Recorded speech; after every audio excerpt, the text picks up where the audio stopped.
Hello everyone, welcome back. So I've had a few copyright issues with my theme tune, the Big Match theme from the 1970s, a football programme in the UK. Can't really use it because of copyright. Wasn't going to be deterred though, so I called up my old showbiz buddies, the Gypsy Kings, and I asked them if they would perhaps record a version that I could use, and they were happy to oblige.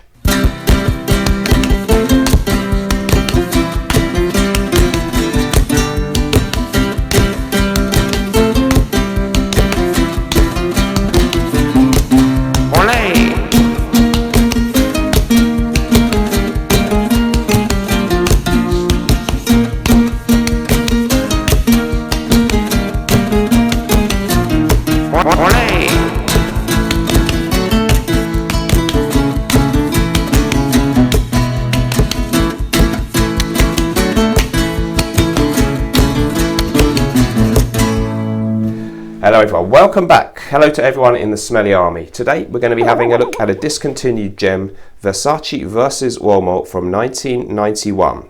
Before I get into the review, let's say a big thanks to Chris from Scentland, who was the first person to mention this one on a YouTube video. I'll put the link to his review down there below. His channel's great, well worth checking out if you want to find out about old vintage stuff, as well as some new stuff, but he really knows his old scents and some quite rare ones that are often featured on there. So that's how I found out about this one. Versace vs Uomo came out in 1991. It's classified as an oriental woody scent. Let's find out what the fragrance notes are. So the notes for Versace vs Uomo, these are taken from Fragrantica website.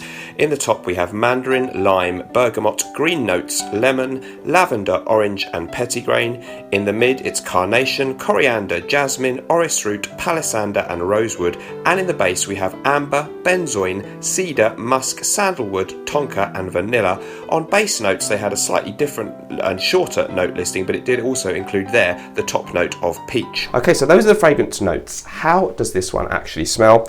It's really pleasant and very interesting and different, this scent.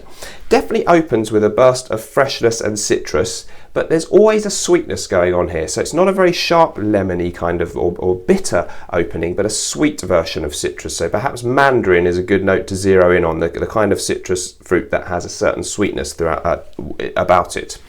A lot of reviewers on base notes and Fragrantica mention things like cheesecake or lemon pie, those kind of things. A bit like we always hear that, don't we, about Edition Blanche from Chanel. And maybe it does, I think, you know, this could be the old 90s version of that one. It's definitely got this sweetness and a mixture of lemon with vanilla that you can smell. And so this lemon cream pie kind of thing is not a bad description. I also think of blueberries. It's certainly not listed as a note, but that cheesecake, blueberry, sweet, fruity, fresh yet sweet is a good description of this one. I find there's a certain, almost a bit of a powderiness about it, and a definite, you know, that kind of talcum powder feel that you get maybe with barbershop scents. It's not a traditional old school barbershop scent, but it perhaps has a little bit of a link looking forward to things like Jean Paul Gaultier, La Malle that came out in the mid-90s that were to come after this one. There's some kind of link there. It doesn't smell a lot like that one, but there's a link. There's this little bit of a barbershop feel and a very nice lavender note. Definitely if you like lavender, this is a scent that you could be interested in. There are some florals definitely going on. Listed we have jasmine and rose and carnation and orris root. I think that means iris. There's quite a lot of that kind of floral feel, that dandified, airy kind of feel, mixed, you know, kind of talcum powder, bit floral. Not really a hair on your chest macho kind of scent to me, although some people say it smells really masculine. You can tell it's masculine, but it's definitely a dandified kind of masculinity for me with this one. A powdery barbershop feel is there, mixed with some sweetness. It's hard to categorize this scent. Fresh masculine could be an easy way to describe it, but oriental woody is the official description.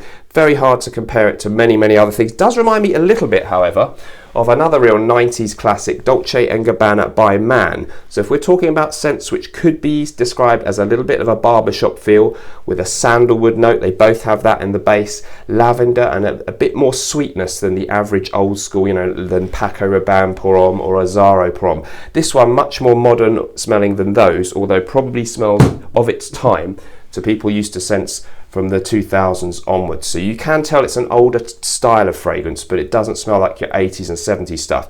Really unique and hard to categorize. What you've got is freshness, citrus with sweetness throughout, nice airy talcum powder feel, some florals, and amber and benzoin, giving a little bit of depth in the base and richness. Very, very good, pleasing scent. I think anyone will like this, even if they're a little bit wary of old school smells, but it won't quite smell like what you expect on your shelves today. So you can tell maybe it's not of our time, but it doesn't feel dated. It feels like it's unique, just unique and maybe timeless. Excellent, excellent scent. Hard to find now. I got mine for £29 for 50 mils on eBay a while back, but I couldn't see any for sale cheaply there now. Prices were all quite high, but sometimes you might find one. It's not mega hyped.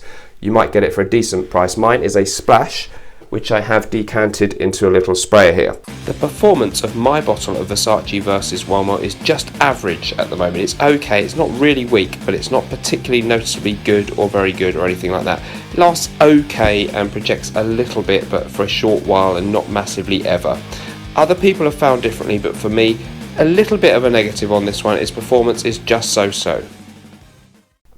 So that was the performance, just okay for me. Others do say much stronger, so it's very subjective with performance. Perhaps I'm wrong. Other people say it's really strong. The box that it came in was like this. Really like that design. Clearly aimed at young men in their 20s back when it was made. Nowadays it might appeal more to those of us in our 30s, 40s and upwards, but any age can wear this. Season-wise, pretty versatile, this one. I would say spring feels like the right season. It's got sweetness, it's fresh, yet it's got a little bit of depth about it, and it's not super transparent, so you could wear it in summer, but it feels more like a spring scent. Pretty versatile, could wear it all year round. I think fine for work. Some people say it's pretty sexy, so you might not want to come off too provocative at work, but I think it's very versatile. Lovely, lovely Versace fragrance. Some say the best they've ever made. That's a big claim, but I wouldn't disagree at this point in time. I would give it a rating of a 9 out of 10. I really enjoy this one. I wish I got a bit better performance out of my bottle, but I do love that smell and it's really, really unique. So if you're looking for something unique and you stumble across a bottle of this for a decent price, Versace versus Uomo from 1991 is a real classic and deserves its many, many great reviews on Fragrantica and Base Notes. Let me know if you've tried this one. I really enjoy it. Have you tried it? And can you recommend anything else similar that we can get easily now? As ever, thank you very much for watching. Please join me in the next video. And remember, whatever you're doing in life, let's project. I'll see you in the next one. Bye bye.